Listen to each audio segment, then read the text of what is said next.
ఈరోజు సమ్మక్కకు పెడుతున్నాం అన్నమాట. అందుకని 2 బేషన్లల్లో మనం సోడు విరిసిట్టాడు అంటే సోడు పోసి దోషడేయాలి బియ్యం. అందుకని రెండిట్ల సమానంగా వేసి 2 కుడుకలల్లో పసుపు కుంకుమలేసి అట్నే 2 జాకెట్ పీసులు, పోకలు, కజ్జల పండ్లు అన్ని ఇట్లా అమ్మవారికి ఓడి బియ్యంలో మనం ఎట్లా వేసుకుంటాం అట్లనే దేవతలకు కూడా ఓడి బియ్యంలో అన్నీ వేయాలన్నమాట. అన్నీ వేసి మంచిగా ఇప్పుడు బంగారం కూడా మొక్కుకున్నోళ్ళు ఎత్తులు ఇస్తారు, ఎత్తులు ఇయ్యనోళ్ళు ఎంత మొక్కుకుంటే అంత. కొందరేమో కిలో పావు తెస్తారు, కిలో పావు కొందరికి ఇష్టం ఎంత మొక్కుకుంటే అంత మొక్కుకోవచ్చు. 2 కొబ్బరికాయలు, కోడి ఇట్లా అన్నీ అమ్మవారికి అన్నీ రెడీ చేసుకున్నాం. ప్రొద్దున లేసి పనంతా అయిపోయింది. ఇంకా దేవునికి ఇక మొదలు పెట్టినాం అన్నమాట. ఇక మంచిగా తల స్నానాలు చేసి ఇక దేవునికి సంబంధించినవి అన్నీ పెట్టి దేవుని ఉదించడానికి పోతే తొందరగా ఇవాళ పొద్దున్న దేవునికి పెడితే ఇక కోడి మీరు చూసేది ఇక మనం దేవుని కాడ మొక్కి బయట కోస్తాం. సమ్మక్కకి ఎదురుగా కోయం ఎప్పుడైనా కూడా దేవుని దగ్గర మొక్కుకొని పోయి బయట కోయడం అంతే. అట్లన్నమాట కోడి అన్నమాట. ఇక సమ్మక్క దేవుని ఉదియాలి. ఇప్పుడు ఇంకా సమ్మక్కకు ఉదిచి మంచిగా సమ్మక్కకు పెట్టుకుంటే పనంతా తీరుతుంది. ఇంకా ఇక చూడండి, ఇక సమ్మక్కకు దేవుడు పెట్టుకున్నాడు అంటే చాలా ఆనందం. నాకైతే చాలా ఇష్టం. ఎంత ఇష్టం అంటే ఇంకా మాటల్లో చెప్పలేను. చిన్నప్పటి నుండి సమ్మక్క సారక్కకు పెడుతుండ్రు కనుక ఇంకా చాలా ఇష్టం. అందరం పసుపు కుంకుమలు ఇట్లా పెట్టుకొని ఇక దేవుణ్ణి ఉదియడానికి పోతున్నాం. అంటే దేవతని అలంకరించుకోవడం. మనం ప్రొద్దున పూజ చేసినాం, ఆల్రెడీ చేసినాం. మళ్ళీ ఇప్పుడు కూడా ఈవినింగ్ పూజ చేస్తాం. ఇప్పుడు అమ్మవారిని మనం పసుపు కుంకుమతో పూజించుకుంటాం అన్నమాట. ఇక చూడండి, ఇక ఇప్పుడైతే సెల్ఫ్ కింద మంచిగా ఏంటంటే కొత్త పసుపు, కొత్త కుంకుమ పసుపులు మనం వాడాలి దేవతలకు. ఎప్పుడైనా మనందరికీ తెలుసు, ఎప్పుడైనా అట్నే వాడుకుంటాం కదా ఫ్రెండ్స్. అందుకని మంచిగా కొత్త పసుపు, ఇదైతే నేను పట్టించిన పసుపుతో మంచిగా సమ్మక్కను ఉదియడానికి పెడుతున్నాము. ఇక పసుపుతో మనం మంచిగా అలికి తర్వాత పసుపు కుంకుమతో బొట్లు పెట్టుడు అనమాట. అట్లా పెట్టాలి. ఇంకా ఊర్లల్లో కొందరు ఏం చేస్తారంటే జాజుతో కూడా అలికి ఇట్లా పసుపు కుంకుమ బొట్లు కూడా పెడతారు. అట్లా కూడా చాలా మట్టుకు పెడతారన్నమాట. ఇక నేనైతే పసుపు పూసి మంచిగా మళ్ళీ పసుపు కుంకుమతో మనం దేవతని పూజించుకుంటాం. ఇప్పుడు దుర్గవ్వ తల్లిని కానివ్వండి, సమ్మక్క సారక్కని, ఇట్లా ప్రతి దేవతలను, పోషవ తల్లిని, ఎల్లవ తల్లిని, ఎవరినైనా కూడా ఇట్లా మనం పసుపు కుంకుమలతో పూజించుకుంటాం అన్నమాట. ఇలా దేవతకు కింద పెట్టె చేయించింది ఉన్నది, కానీ ఇప్పుడైతే డైరెక్ట్ గోడకు పెడుతున్నాం. మీరు చూస్తున్నారు, పెట్టె చేయించి మనకి కింద పసుపు కుంకుమలు అన్నీ పెట్టడానికి వస్తాయి అన్నమాట. మళ్ళీ మనం పైన మొలగొట్టి సమ్మక్క సారక్క ఫోటో వేసుకుని ఫోటోకి కూడా మంచిగా ఫోటోను ఫ్రెష్గా తుడిసి బొట్లు పెట్టుకొని అట్లా పెడతాం. ఫోటో పెట్టకుండా ఈసారి డైరెక్ట్ సెల్ఫ్లో పెడుతున్నాం అన్నమాట. దేవతలు పైన ఉన్నారు, ఇక సమ్మక్క దేవుణ్ణి ఈ సెల్ఫ్లో పెడుతున్నాము. ఇక మంచిగా బొట్లు పెట్టుడు కూడా అయిపోతుంది. పని అయితే మస్తు తొందర అవుతుంది. దేవుళ్ళ పని అంటేనే ఇంకా చాలా తొందర అవుతుంది. మళ్ళీ దేవుళ్ళకి మనం ఏది చేయాలన్నా కానీ ఆ పాజిటివ్ ఇంకా మాటల్లో చెప్పలేం. మనం అంత ఇష్టంగా చేస్తామన్నమాట. ఆ రోజు సందడిగా ఉంటుంది. ఏ దేవుడికి పెట్టినా కూడా ఆనందమే వేరు.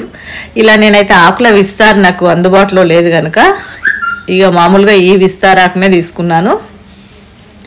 అందులో పసుపు కుంకుమ వేసుకొని నేను ఏదైతే మనం ఓడిబియ్యం కలుపుకున్నాం కదా, ఇప్పుడు 2 అంటే బేషన్లల్లో కలిపాను.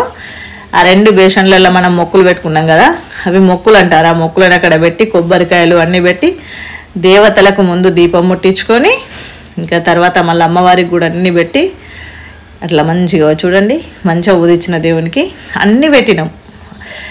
ఇప్పుడు మనం ఏ దేవునికైనా కూడా ప్రతిమలల్లో దీపం పెట్టడం శ్రేష్టం, చాలా శ్రేష్టం. నేనైతే ఎల్లవ తల్లి గుడి ఇట్నే పెడతా, దుర్గమ్మ కూడా అట్నే పెడతా, పోషమ్మ కాడి ఇట్లనే పెడతా. నేను ప్రతిరోజు నాకు స్టీలు, ఇత్తడి, వెండి 3 రకాల మాణిక్యాలు ఉన్నాయి. అయినా కూడా నేను ప్రతిమలనే దీపం పెడతా ప్రతిరోజు కూడా. దేవతలందరికీ కూడా మట్టి ప్రతిమలోనే దీపం వెలిగించుకుంటా. అంటే చాలా శ్రేష్టం, చాలా ఎంత ఆనందం అంటే అంత ఆనందం వేస్తుంది నాకు అట్లా దీపం పెడితే. ఇక చూడండి, అన్ని మొక్కులు పెట్టినాం, బంగారం పెట్టినాం, బియ్యం పోసినాం, కొబ్బరికాయ మొక్కినా కొబ్బరికాయ కొట్టుకుంటున్నాం దేవునికి. ఎంత అంటే అంత తొందరగా దేవునికి పెట్టుడు తొందర అయిపోతుంది అన్నమాట. చాలా సంతోషంగా ఉన్నారు పిల్లలు అందరం. మంచిగా దేవునికి పెడుతున్నాం. ఇక ఏంటంటే ఇప్పుడు మనం దేవునికి పెడుతున్నాం అంటేనే సందడిగా సమ్మక్క సారక్క బంగారముల్లో సమ్మక్క సారక్క బంగారం బుల్లు అంటే పిల్లలందరూ వచ్చి పలహారం తీసుకుంటారు, బంగారం తీసుకుంటారు అన్నట్టు.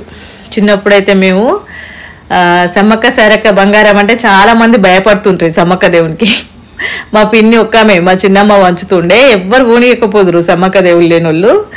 ఇంకా అలాంటిది ఇప్పుడు మొత్తం ఆమె దేశమంతా అయిపోయింది. ఇంకా మనకైతే సమ్మక్క సారక్క అనేట ఆమె చాలా మన తెలంగాణలో ఉండడం చాలా అద్భుతం. దేవతలు అంతటి మన గొప్ప అదృష్టం మనది. ఇంకా 2-3 ఫ్యామిలీలు ఉన్నారు కదా, అందరికీ ప్రసాదం పెట్టడానికి పోతున్నాం అన్నమాట. ఇంకా అయిపోయింది, దేవునికి పెట్టినాం, కర్రీ వేస్తున్నాం రెడీగా. ఎందుకంటే లంచ్ టిఫిన్ కూడా చేయలే ఎవరిమి, అయినా ఆకలి వేయడం లేదు. మనకి దేవుళ్ళకి పెడుతున్నామంటే అసలు ఆకలి అనిపించదు అస్సలు. అందుకనే తొందరగా కర్రీ చేస్తున్నాను అన్నమాట. రైస్ అయింది ఆల్రెడీ, ఇక కర్రీ వేయడమే ఆలస్యం. మంచిగా భోజనాలు లంచ్ చేయొచ్చు. ఆల్మోస్ట్ టైం ఇప్పుడు 3 అవుతుంది. ఇంకా కర్రీ అయి తినేసరికి 3:30-4 అవుతుంది అన్నమాట. అందుకని అయినా పర్వాలేదు, రిలాక్స్గా పిల్లలైతే సంతోషంగా ఆడుకుంటున్నారు. పని కూడా అంతా అయిపోయింది. పండగ అంటే ఎంత పని ఉంటుంది, సందడిగా ఉంటుంది కదా. మంచిగా కర్రీ కూడా నేను ఎప్పుడైనా వీడియోలలో చెప్తాను కదా, దేవతలకు నమస్కరించి మనం అటప్పుడు కూడా చికెన్లు మటన్లు తింటాము. చికెన్ మటన్ కోళ్ళు దేవుళ్ళు తినేవి వాస్తవానికి, పాలకాయనే ముడుతుంది దేవతలకి. కానీ మనం మనస్ఫూర్తిగా భక్తితో దేవుళ్ళకు మొక్కుకుని మనం వండుకునేది మాత్రం చాలా రుచిగా ఉంటుంది. ఎంత రుచిగా ఉంటుందంటే మీరు చూడండి, ఎక్కడ కానివ్వండి దేవుని దగ్గర ఎప్పుడైతే వంట చేసుకుంటామో అది చాలా టేస్టీగా రుచిగా ఉంటుంది. మామూలు అప్పుడు చికెన్ మటన్ మస్తు తెచ్చుకుంటాం కదా, అంత రుచి రాదు కూరకి. అంటే అంత అద్భుతమని మనం చెప్పుకోవచ్చు. అందుకని చాలా ఇక కర్రీ అయితే అయిన తర్వాత చూడండి చికెన్. ఈరోజు ఎప్పుడైనా చికెన్కి ఫస్టే అన్నీ కలిపి పెడతా, ఈరోజు అయితే డైరెక్టే వేస్తున్నాను అన్నమాట. ఎందుకంటే తొందరగా కూర ఫ్రై కాగానే మిర్చి పౌడర్ వేసి కొంచెం ఫ్రై కాగానే మంచిగా కొంచెం మీడియం సూప్ లాగా చేద్దామని చూస్తున్నాను. అందుకని మిర్చి పౌడర్ అన్నీ కలపలే, డైరెక్టే వేస్తున్నాను ఇవాళ ప్రతిదీ కూడా. కర్రీ కూడా తొందరగా ఉడికేలా ఉంది, లేతగా ఉంది కోడిపిల్ల, అందుకని తొందరనే ఉడుకుద్ది. ఇక ఇట్లా సందడిగా సమ్మక్క దేవుడు అయితే మస్తు అంటే మస్తు మంచిగా అనిపించింది. కర్రీ ఆల్రెడీ ఫ్రై అవుతుంది. ఏంటంటే మనం అనుకుంటాము లేట్ అయిందేమో కానీ అస్సలు ఆకలి అనేది అయితే అస్సలు అవ్వడం లేదు.